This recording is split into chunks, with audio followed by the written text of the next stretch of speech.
Сәлем достар, мен Махатова Нина, Қарағанды қаласы нөмір 18-ші жалпы білім беретін орта мектептің 5-ші сынып оқушысымын. Мен бұл журналды білемін. Ал балалар, сендер білесіңдер ме?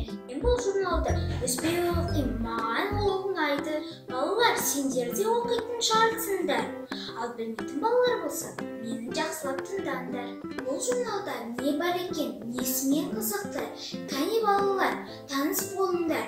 Менімен бірге сиқырлы әлемге саяхаттаңдар. Балалар, қараңдаршы, өзі сондай әдемі, түрлі түсті журнал.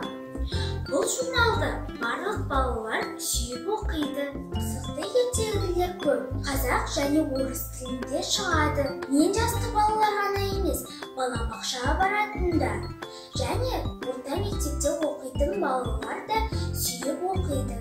Үш тілек деген ағылшын халық ертегісін білесіңдер ме балалар? Кәне, мен сендерге оқып берейін. Ертеде бір отыншы орманға ағаш шабуға барыпты. Балтасын көтергенде алдынан орман перизаты пайда болыпты. Перизат, кәрі еменге тиіспеші, мен сенің үш тілегіңді орындаймын деп жоқ болыпты. Отыншы ағашты шаппай үйіне қайтады.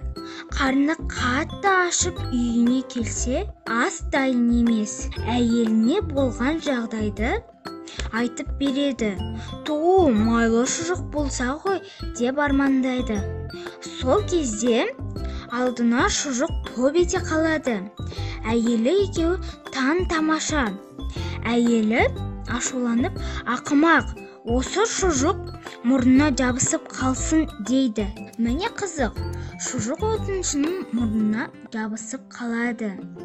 Әйелі екеуі шұжықты әрі тартады, бер тартады, алынбайды. Отыншы шұжық мұрнынан түссін деп соңғы тілегін айтады. Сөйтіп шұжық топ ете түседі.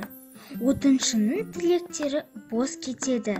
Ақша, байлық бұйырмаса да, дәмді шұжыққа тояды. Маған бұл ертегі сондай ұнады.